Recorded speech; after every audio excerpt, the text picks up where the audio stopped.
Referendum debate with only 30 days to go. I'm sure you'll all be part of history, taking part here in a decision about Scotland's future. So, my name is Polly McNeill. I'll be chairing this event this evening, but we have a very distinguished panel for you. I'm sure they don't actually need an introduction, but just so we know who's going to be speaking and in what order. First, we'll hear from Neil Findlay, MSP. One of the new members who certainly made his mark in the chamber, that's for sure. Then we'll be followed by the well-known Professor John Foster, who will be speaking shortly after that. I'm sure you're all familiar with the work that John has done in the political movement over many years in bringing this, helped to bring this event together, in fact.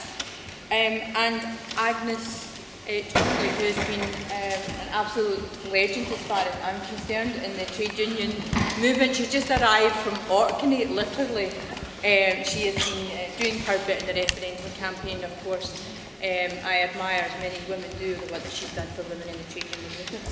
And last but certainly not least, we have George Galloway, MP, who will be our main speaker for this evening, who's been literally, I think, setting the referendum campaign on fire with some of the public events he's been doing so far. I'm sure tonight will be no different. So I'm sure you're going to have an enjoyable evening. So the platform are roughly going to take up 55 minutes to 60 minutes to have their say, and then it's over to you for your contributions and questions. So without further ado, I'd like to firstly invite Neil Findlay, MSP, to address you.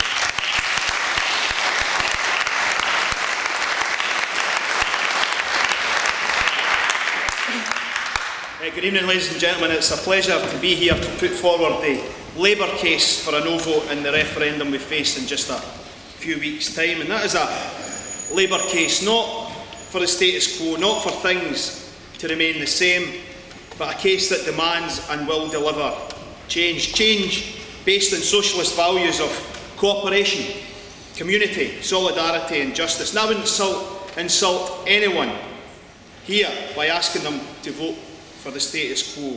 I want change as much as anyone in this room, but I believe in my head and my heart that change for working people has been delivered in the past through united action across the UK, led by the Labour and trade union movement, and it will be best delivered once again by those progressive forces. And it's on that basis I ask you to vote no on September the 18th, but to make change happen from the 19th. And it's a pleasure to be in such a fantastic venue in this great city to put forward that case. Because this city and its history epitomises what can be achieved when working people stick together. A city of radicalism and justice, where people care about each other and their brothers and sisters across the UK and indeed the wider world. Because the people of Glasgow understand struggle. They know that they face the same problems, the same dangers and challenges as a person in Liverpool, or Manchester or Swansea. They share that solidarity that binds working class communities together through shared experience, whether that is good or bad. And it is the recognition of that solidarity that I believe has been fundamental to the trade union movement making its decision on the referendum. That's why the National Union of Mine Workers, the steel workers, the shop workers, the train drivers and all the other trade unions are urging their members to vote no on the referendum. And it's my view that they are right to have taken that decision. So for me, the debate over Scotland's future shouldn't be a competition between two competing flags. It shouldn't be a debate between braveheart nationalism on one side and Union Jack unionism on the other. The debate has to be about what type of country we want to see, what kind of country we want to live in, and crucially how we advance the cause and interest of working people. That's what brought me into the Labour movement. My politics are rooted in the values I was taught growing up in a mining community in West Lothian. Values of cooperation, solidarity and fairness. Values that have shaped my life and my attitude to politics. So for me, the present debate is not about borders and flags, but it's about class and community. And I will always have more in common with someone from a mining community in South Wales or Yorkshire than I ever will have with Brian Souter, a Highland Laird or an Edinburgh hedge fund manager. The question for me, therefore, has to be how we change the lives of working people for the better. Now, do we accept the counsel of despair that says that Britain can never change? That we can end apartheid in South Africa, we can have a black president, and we can see change across Latin America, but somehow, uniquely, Britain cannot change? Do we say to our brothers and sisters in England, Wales, and across the rest of the UK that we're withdrawn politically from the social and economic relationship we share? And do we withdraw all our non-Tory MPs from Westminster, leaving the rest of the UK to the probability of even more Tory futures? Well, let me say, I want political change to improve the lives of working people from Shetland to Dorset and from Cardiff to Belfast. That's the solidarity our movement was founded upon and I believe should continue to build. And the SNP want to portray this as a vote against the Tories, but the reality is that they said independence was the answer when we created the National Health Service. They said independence was the answer when we created the welfare state and when we introduced the minimum wage, and they say you can only make changes now with independence. This is not Scotland versus the Tories. This is about independence, no matter what the question and no matter when that question is put. And I hear some people say that this is a vote about independence and not the SNP. The political reality is that the Scottish Socialist Party has no MSPs. They have one councillor in the whole of Scotland. The Socialist Worker Party, no representation. The Green Party, 2 MSPs and a handful of councillors. And Solidarity, no representation. So I'm afraid it's not going to be any of these parties that's going to form the government if Scotland goes independent. And history tells us if Scotland agrees to separation, then it's the party who advocated that move that wins the election thereafter, will write the Constitution and will implement its economic strategy. And as Alex Salmon told us this morning, what's on the table is the white paper. The white paper is the SNP's plan. There is nothing else from the yes side on the table. So we have to analyse it and offer a critique and an alternative. And it is a remarkable document.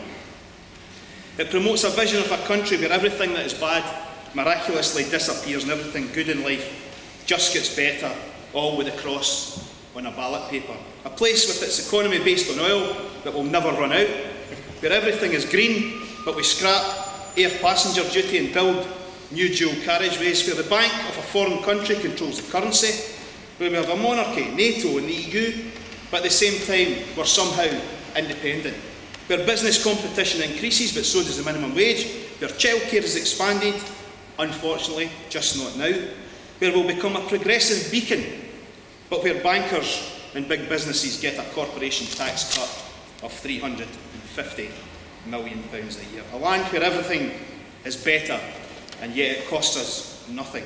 It is simply not credible and it's not the real world. So for me, public services are the key to this debate. Good schools and hospitals, social work and other services, I believe, are the civilising force in our society.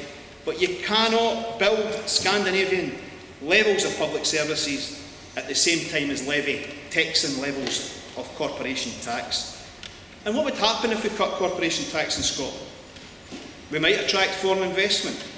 But do we not think that we would then see England do the same to compete, then Wales do the same to compete with England? And what happens then when they've all cut corporation tax by 3%? We're back to square one and the competition starts again. And we end up in a spiral to the bottom on terms and conditions too. And we know that trickle-down economics has failed across the globe.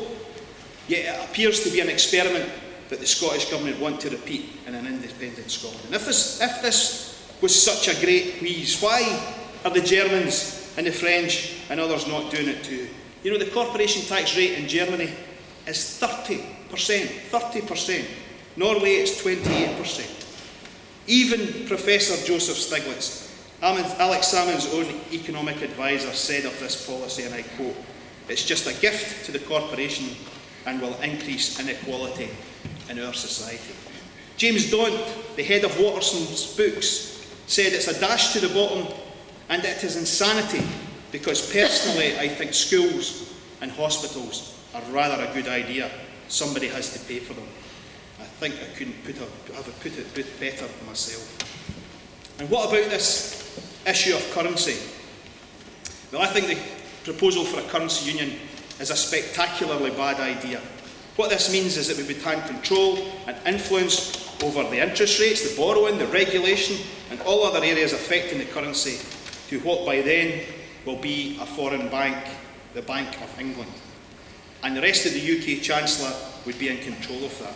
And Scotland would have no politicians at Westminster to have any say on any legislation relating to our currency. And the rest of the UK Chancellor would want to sign off a budget, they would want to say on our benefits, our tax rates, and everything else to do with our currency. So a sterling zone, far from bringing powers to Scotland, gives powers and sovereignty away. And as the Eurozone has taught us, economic union without political union doesn't work. As Jim Sillars, former deputy leader of the SNP, says, the policy is stupidity on stilts, and I agree with him.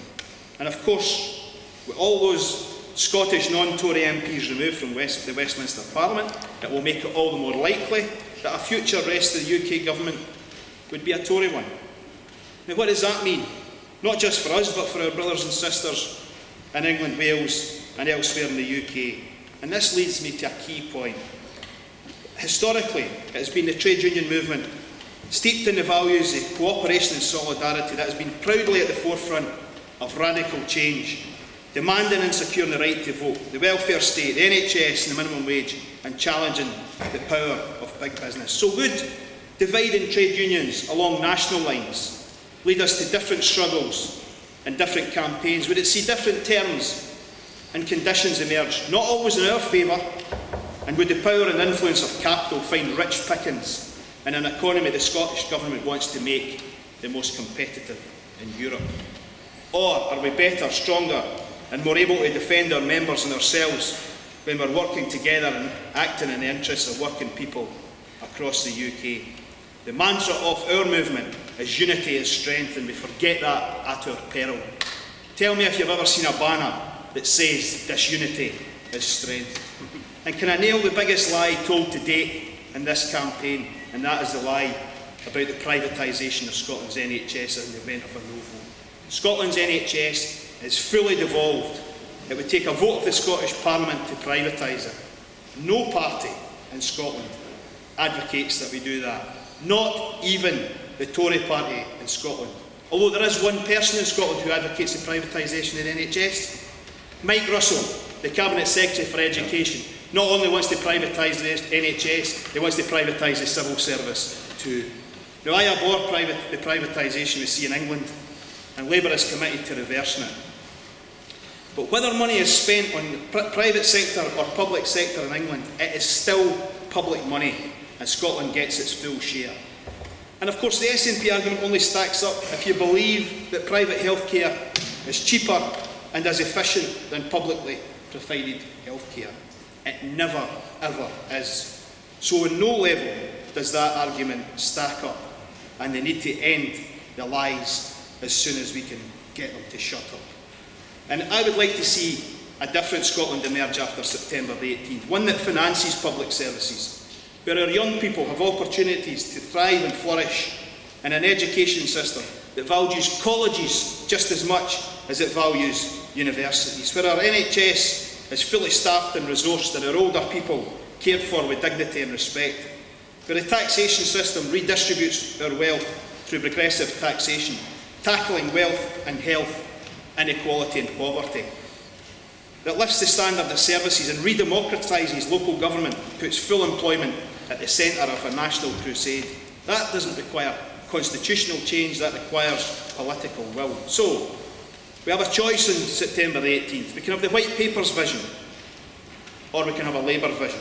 We can keep the pound, avoid the mess that a sterling zone will bring, avoid our budget, tax rates, benefit rates, and financial regulation being signed off by the Chancellor of another country, or we can have the nonsense on stilts of a currency union. We can maintain the Barnett formula and UK-wide redistribution, where Scotland gets a greater share of public spending, or with independence it can be scrapped. We can have an industrial policy that develops and diversifies our economy, or one reliant on oil price volatility. We can have progressive taxation. We have 50 pence rate for those earning over 150,000, or we can cut taxes and public services whilst rewarding the rich. We can have corporate taxes the same across the UK, or tax competition in a race to the bottom.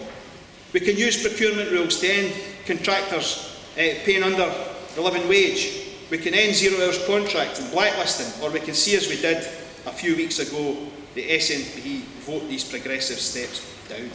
We can see the railways brought back into common or not for profit ownership, or we can continue to shovel money into subsidising the private sector rip-off of passengers. And we can free up local government and give it more powers and let councils manage their own finances again, helping stem the 40,000 job losses councils have experienced under the SNP's stewardship.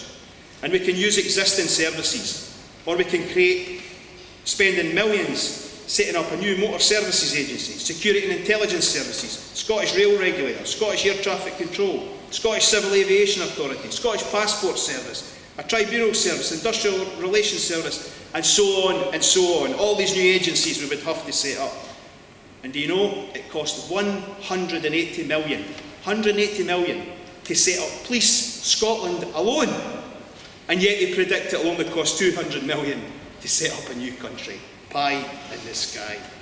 And we can devolve powers over a whole range of issues while maintaining the links we have across the UK.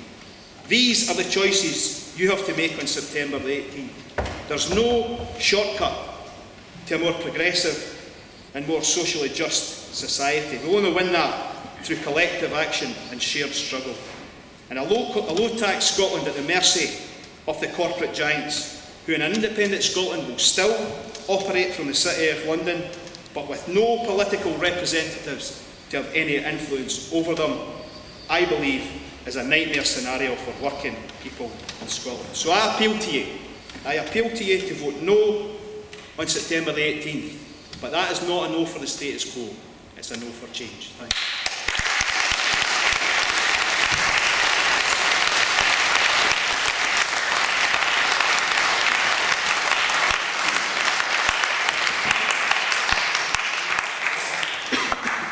Thank you very much, Neil, for your very powerful and clear speech. I think you speak for many people in this room and what you've said tonight, and particularly on the point which you ended on, which is that a vote no is not a vote for the status quo. And I believe that the majority of people in the Labour movement believe that to be true. So thank you for that contribution.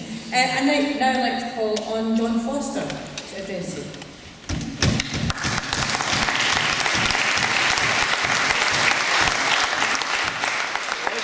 I speak from the position of the Red Paper on Scotland. There was a Red Paper published earlier this year, but the original Red Paper was published in 1975.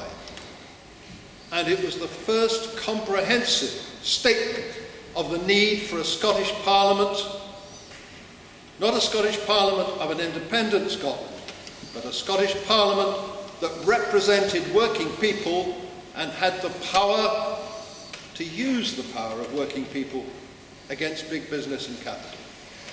And that Red Paper and that movement came from the mobilisation of working people in the 1970s around all the struggles of the miners and the shipbuilders, the great struggle against the Industrial Relations Act, which had at its heart the issue of the right to work, and with that, the right to have some control over capital.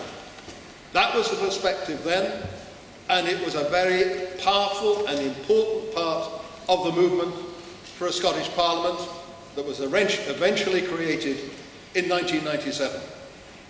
That Parliament did not have all the powers that one would want. It did not have the power to own capital, to take action against big business in the way that one would want. But it did have some powers. The Red Paper was republished with contributions from Neil and many others earlier this year, and that put those perspectives in a new context. And Neil, I think, has put that progressive alternative immensely eloquently.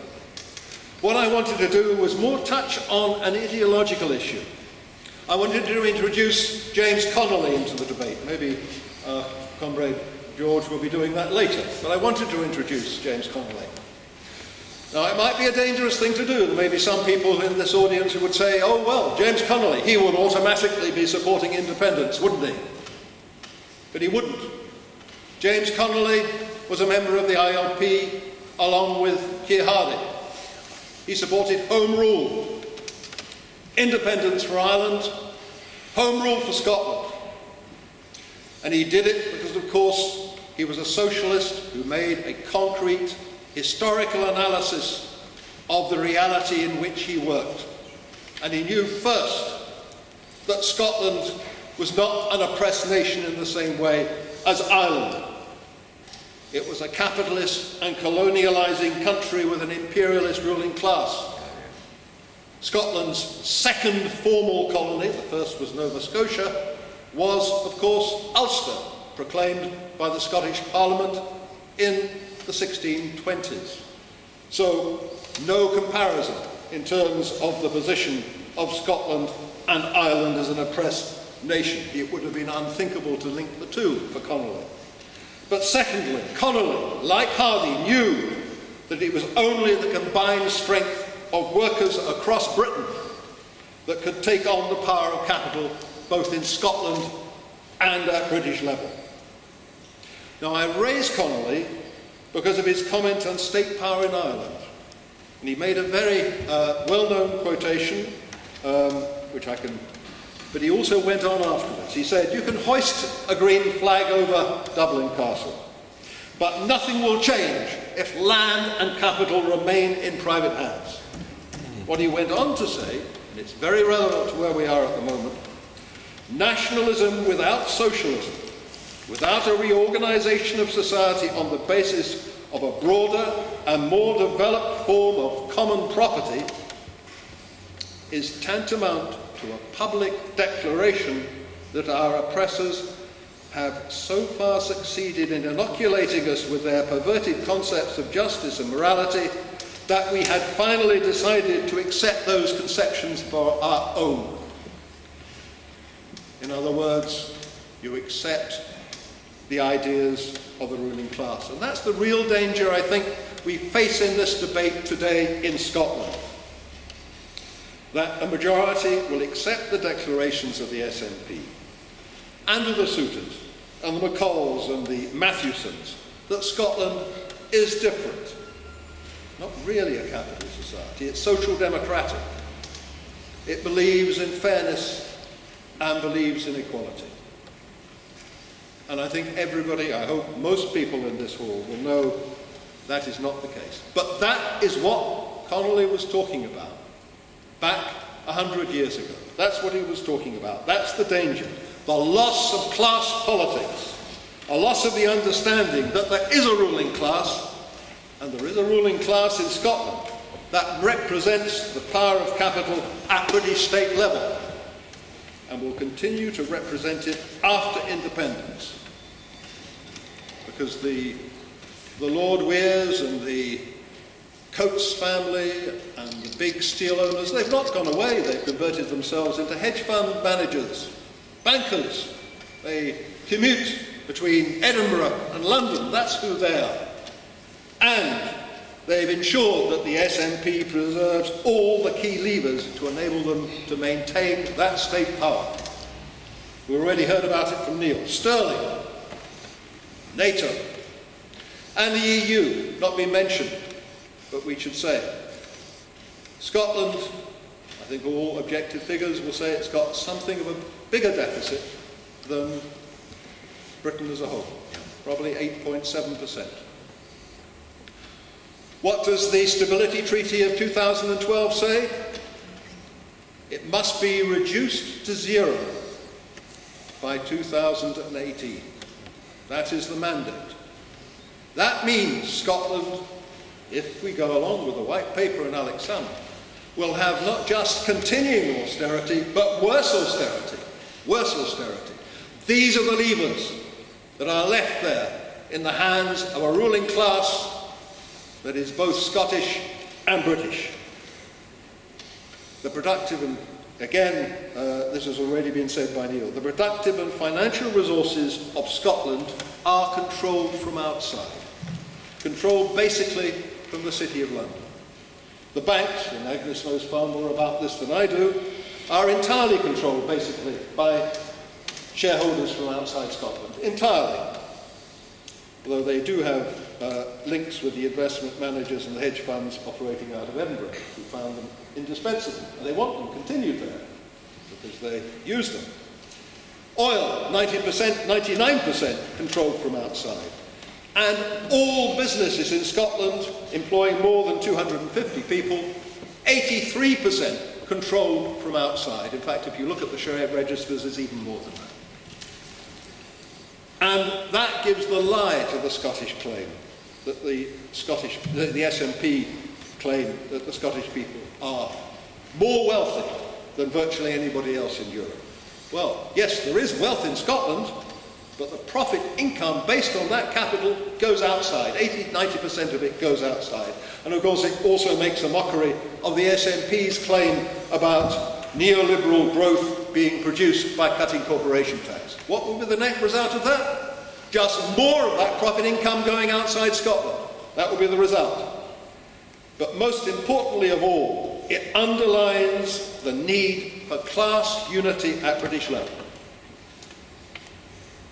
Only on that basis can we tackle the power of the City of London. That's where the levers of capitalist power lie, and we need democratic power at that level in order to be able to combat them. That was the traditional demand of the STUC and of the left in Scotland in the 1970s. A Scottish Parliament, but its power against capital would be sustained by the unity of working people across Britain. That's where its power came from. The power that did in fact achieve everything that was achieved in the 1970s, and it was a lot.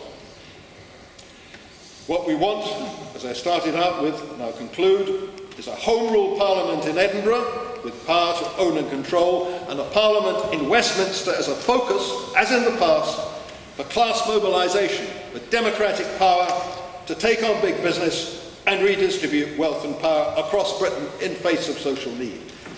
A federalism that is not constitutionalist, but allows the progressive mobilisation of working people across the nations of Britain. We've only got, as our chairperson said, 4 weeks left before the referendum. There is a mountain of work to do. It's a matter of reaffirming class politics and defeating false perceptions of the SNP and its left allies. Scotland is not different. We do live in a class society, and we have to expose where state power lies and how it is exercised. I hope people will go away from this meeting having heard Neil and Agnes and George, and in fact take part in the various campaigning organisations in order to mobilise people to get out there and vote for a class alternative, for something that's going to be new and better and will mobilise both the power of working people in Scotland and across Britain. Thanks very much.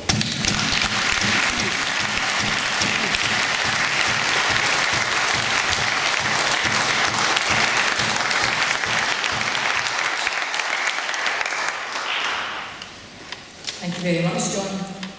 And for reminding us that in the debates that I've listened into, I'm sad to say there has not been enough discussion about the power of the City of London. And even if you think that the issue that ordinary people, whatever they're planning to vote on the September the 18th talk about, is the power of the energy companies to fix prices, the power of the banks, bankers' bonuses, and probably more powerful than they were before the crash. Workers' rights has not been a central issue in the referendum campaign, so thank you, John, for reminding us of the reality of these important issues.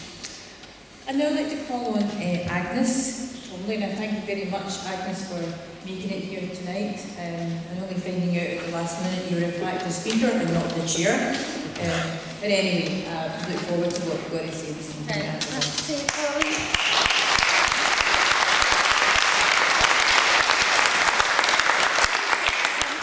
Symptomatic of the lifestyle that I'm living just now. I thought I was coming here to chair a CND meeting. You've seen the scribbling that is going on here.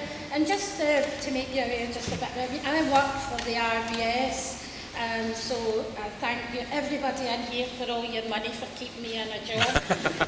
But in saying that, you know, the system is wrong, it's corrupt, and it's absolutely stinking, and nothing has changed in the finance sector since the crash, and that's an outstanding piece of work for the Labour and Trade Union movement still to address.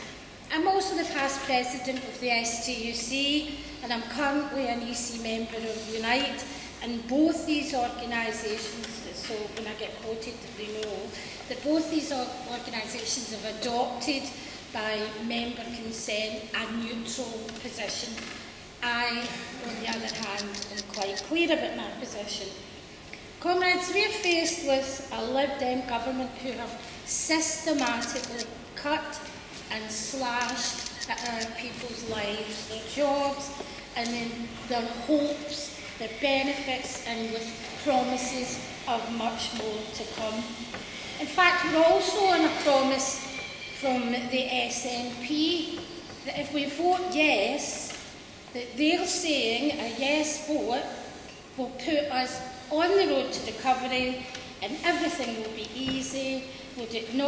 Let's vote yes in the referendum and everything will be okay. No more Tories. Aye, right. Right-wingers come in many guises, and I work with quite a few of them. I'm a trade union and labour woman, and my perceptions are maybe slightly different. I believe in the collective, and I believe that we achieve much, much more together, much, much more in solidarity, and much, much more in support. And as a trade union woman, I often reflect on what we have achieved, things like equality legislation, the minimum wage, the National Health Service. None of these were achieved just by being Scottish. They were achieved by a fight and a campaign and a struggle across all of these islands. The outstanding one that I still would like to see achieved is the Robin Hood tax. I think that is wrong, that we have not addressed that, and I will continue to campaign that we should.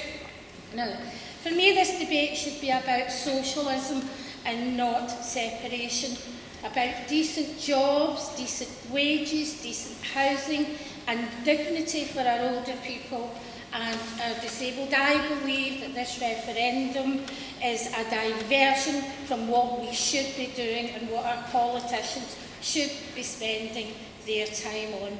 I also believe that only the trade union and labour movement can deliver the kind of society based on social justice and fairness that we want to live in.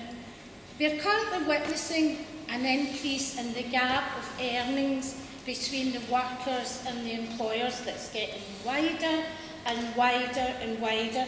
And some people and some commenters were saying that it's maybe up to as much as 170 times. Where I work, it is a hell of a lot more than that, and it continues to rise. And it's unacceptable that in our society that this continues, and it has to be stopped. Now, people have talked about the status quo. The status quo is no longer acceptable. We have seen in this referendum, if it's done one thing, It has politicised our people. It has politicised our young people. Around 80% or more than that now of our young people are registered to vote. So after September, when we sit and reflect, and I believe it will be a no vote, when we sit and reflect about what we've achieved together to deliver that no vote, we need to harness that energy and start delivering the socialist Scotland that we absolutely need. Comrades, much is made of the currency. I actually don't care what it's called. It is actually after all, only a means of exchange. So you can call it whatever you like, or bobbies, I actually don't care. But it does, however, matter who controls it. And that is very, very important. So whatever Alex coming up with in the next couple of nights about how he's going to do A, B and C in the currency, they didn't get it quite right the first time round. It is disingenuous, and the currency is important. But I want to finish on a couple of personal notes, and that is in December last year at our Unite the Union Executive Council meeting, Tony Benn came along and he chatted to us and they gave us a talk, and then we did a question and answer session. And we know his history and we know the struggles that he's been involved in, and we know how much of a socialist that Tony was. So during the questions, I got a question and I asked him, if he had a vote in the Scottish referendum, how would he vote? And he said, oh, I would vote no. And he explained why, and I thought, well, do you know what? It's good enough for him, it's good enough for me.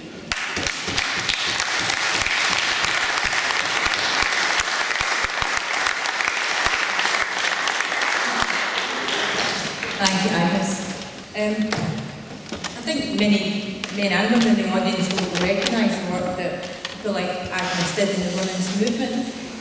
And I mention it because Agnes and I have been in the women's movement a very long time, and if it wasn't for the work that women like Agnes did, I would have not served 12 years in the Scottish Parliament. And to be fair, the speaker I'm about to introduce now is the person who persuaded me. I don't know if you remember this, George, but I got a phone call, you must stand, and I needed some persuasion, and you invited me along for a coffee in the Baby Grand, where you gave me a great speech on all the reasons why you thought I would be a member of the Scottish Parliament. I've never forgotten it, and I've loved the 12 years, and I have to say that I have to give the credit to George Galloway for giving me that opportunity, because if it wasn't for him, and of course the wonderful campaign that we did run, I wouldn't have got the chance. But I think you might remember one of your many things that you used to talk about in the Labour movement. We used to always talk about Johnny Walker, who was a famous leader of train drivers union, ASLEF, who used to say, I don't want to abuse my position in the chair, or my neutrality in the chair, but I'd just like to disagree with 99.9% what the last speaker just said. It always got a laugh. I'm not going to abuse my position in the chair, but just one thing before I introduce George. Neil talked about flags, a lot of discussion about flags, and I just wanted to abuse my position in the chair just to ask you to give a round of applause to all of the political parties in Glasgow City Council, Labour, SNP and the Green Party and others who flew the flag for Palestine.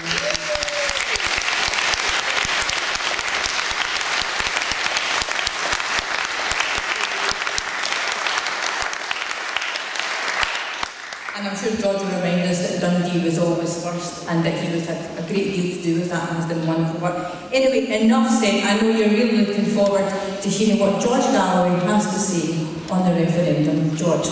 Thank you very much.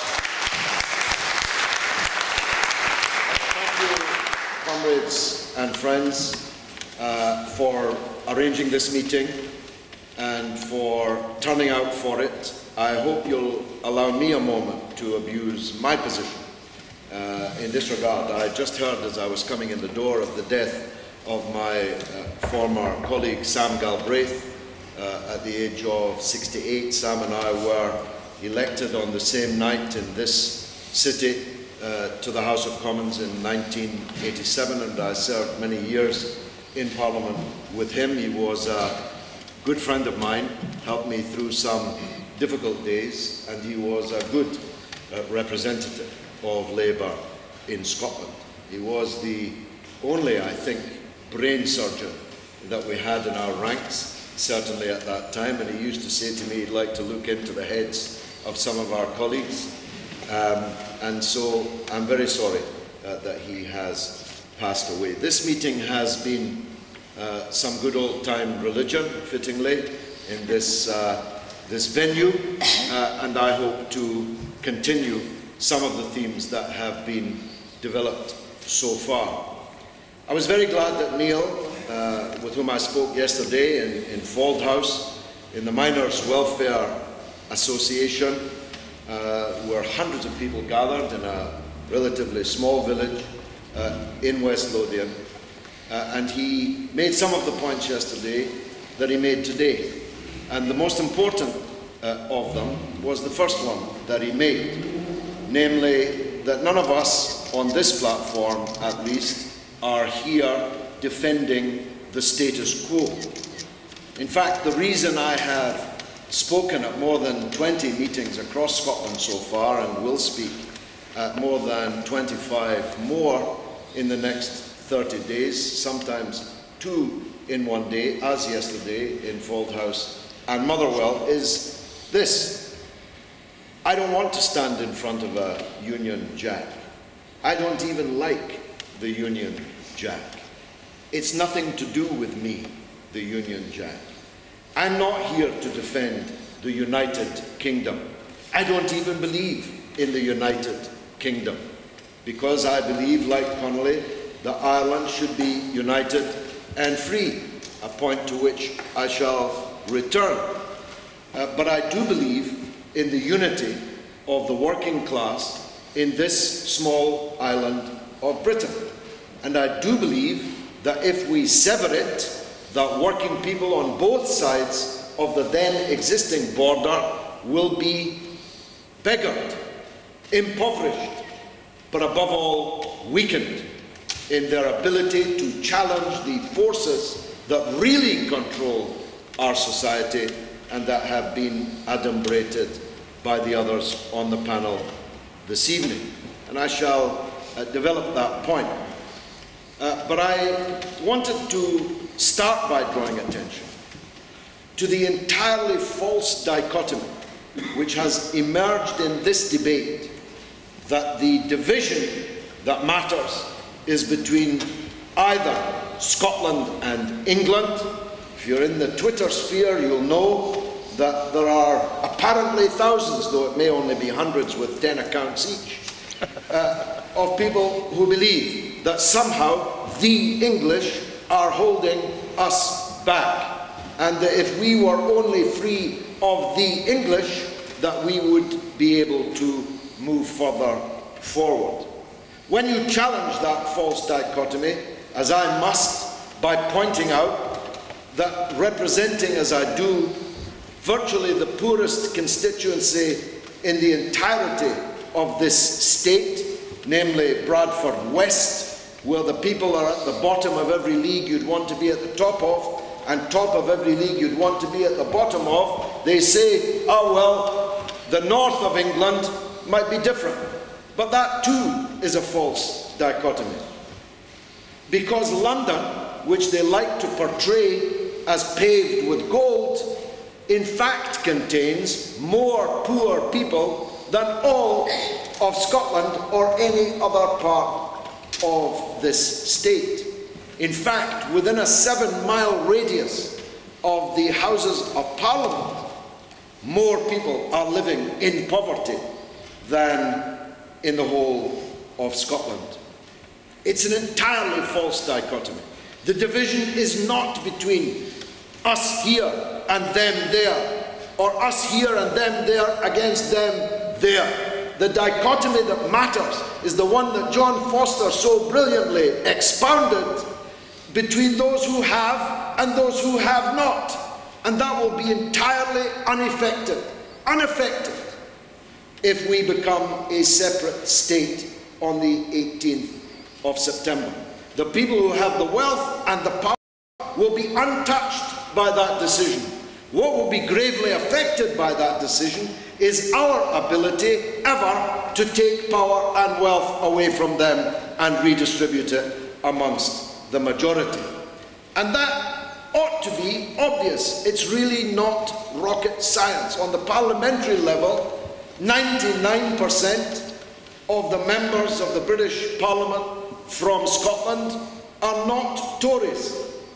So if you take all the Scottish MPs out of Parliament, by definition you're giving the Conservatives what will be 49 MPs of a start.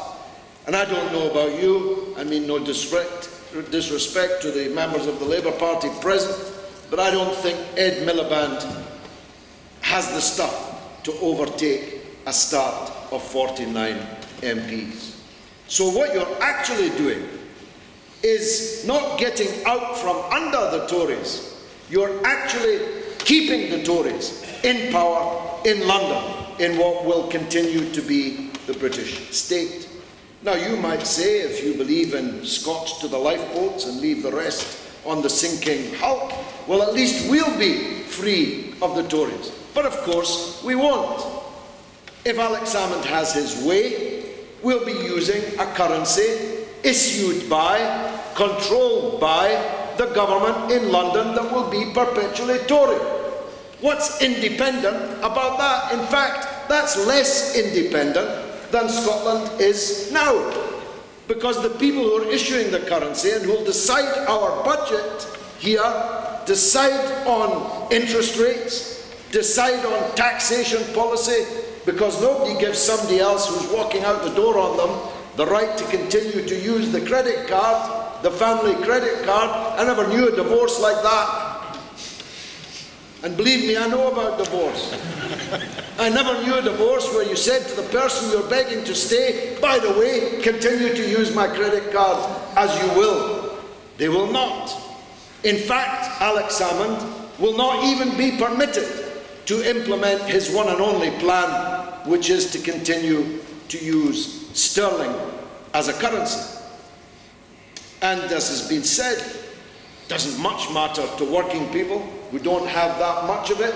What the currency is called, but who controls it, is of vital importance. In fact, if Alex Salmond had had the courage of his convictions, he would have said that an independent Scotland will use the euro. How's that going? You can understand why he didn't propose that one.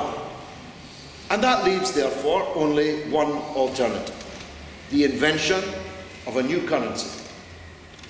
And I use the word invention advisedly. I don't know what we'd call it, maybe the groat, but it would be based upon the single commodity that they ever talk about, which is the most price unstable commodity in the world. In my lifetime, and I'm not as old as I look, oil has been as low as $12 a barrel and as high as $156 a barrel. Nobody knows what it will be tomorrow, next week, next month, next year, next decade. And in any case, it's running out. It is, as John said, 99% owned by foreigners in any case. And incidentally, Mrs. Thatcher's first act in 1979 was to abolish the British National Oil Corporation, introduced by Mr. Benn, which gave us the only stake in the oil industry that we have ever had. And in parenthesis, how did Mrs. Thatcher get in? She got in because 11 drunken SNP MPs, because for them every night was Burns night, followed her into the lobby to bring down the Labour government in 1979, with results that everybody in here knows about. So the next time you hear the SNP talking about the Tories, remind them who brought Mrs. Thatcher to power in the first place. It's going to run out in 2050. Now, I'll not be here in 2050, but my children and their children will be here in 2050. Who's going to leave to their children and their grandchildren a total dependence on a price unstable commodity which is in any case going to be finished in 2050. And every oil well in the North Sea will have to be capped. And the cost of that capping will then be spread amongst 5 million people instead of amongst 65 million people. And then, as has just been said, one of our speakers has just come back from Orkney. That raises a question, because the people in Orkney and Shetland don't want to be part of an independent Scotland. In fact, they've never wanted to be part of Scotland in the first place. They were gifted to a Scottish king and queen as a wedding present. If Scotland's going to be independent, they want to be in Norway. So what if they say it's our oil? We demand self-determination. We want a referendum. What's Alex Salmond going to do? Send the Navy? He's not going to have a Navy. He's just going to sink it. It's going to be dependent on the NATO Navy. Again, a subject to which I shall return. I want to deal with some, because this is a left meeting, I want to deal with some of the issues I don't normally get to deal with. John's touched on them. The idea that Scotland is an occupied, oppressed nation could not be further from the truth. The only people occupying and oppressing us are the capitalist class who will continue to occupy and oppress us after independence.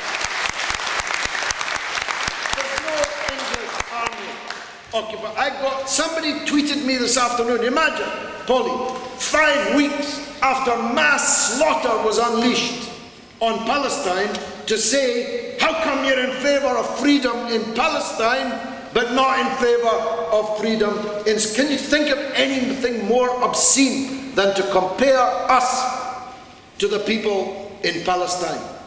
Occupied by a foreign army, murdered, massacred, quarantined, put into concentration camps, their leaders assassinated. Can you think of anything more obscene than that comparison?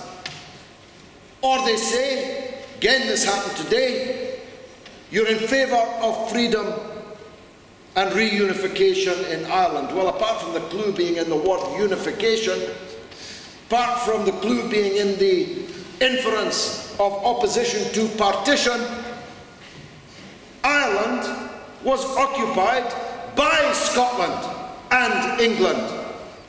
Scotland is not oppressed or occupied by England. Scotland and England together occupied and oppressed most of the world.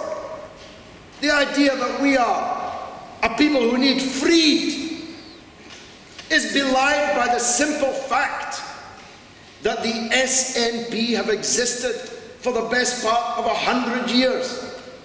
We've had universal suffrage for the best part of 100 years. At any time, we could have voted for independence, and we would have had it. And as Pauline said in her introduction, or inferred,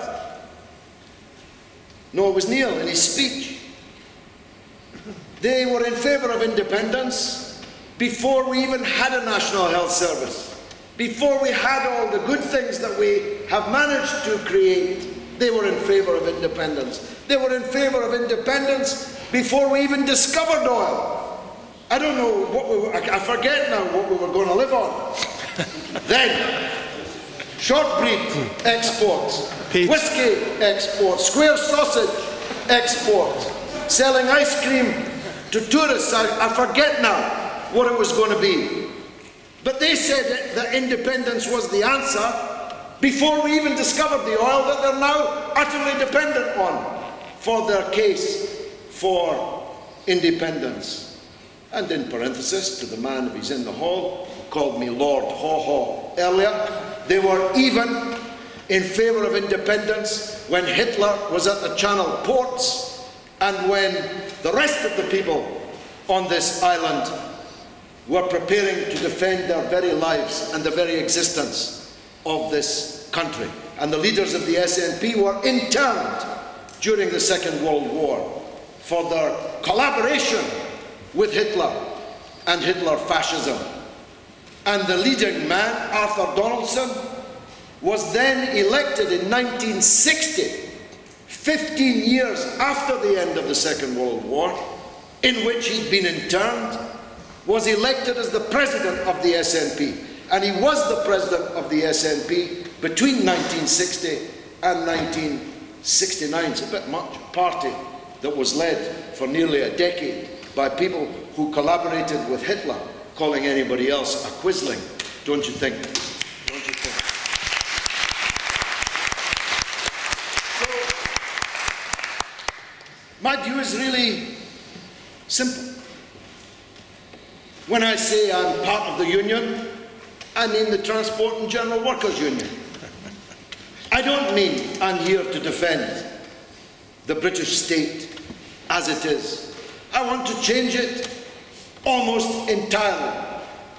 But we will not ever change it if we weaken ourselves, if we cut ourselves in half.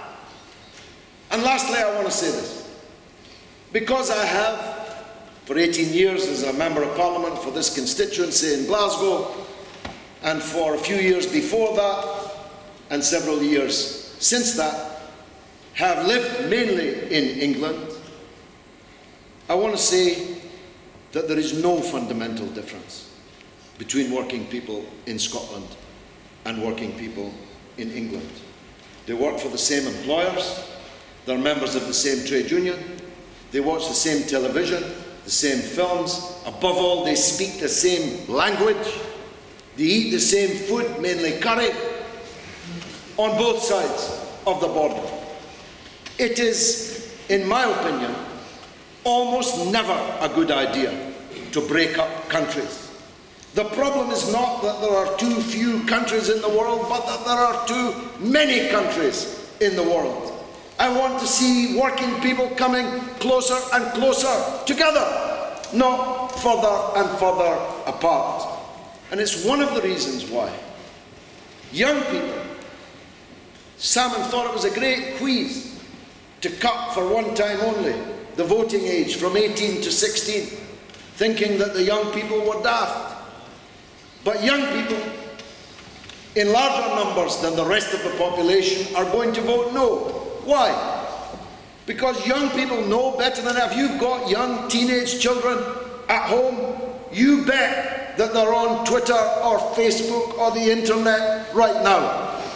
Young people know that erecting new barriers and borders and boundaries is completely nonsensical in the second decade of the 21st century. It's not that I'm not Scottish. I'm just as Scottish as Alex Salmon. It's not that I don't like Scottish culture or life in Scotland, still less that I don't like the beauty of Scotland and so on. It's that I don't believe I need to choose. I don't believe I need to choose between being Scottish, between being British, between being European, and above all, being a member of the human race. That's why I'm here to say, just say no.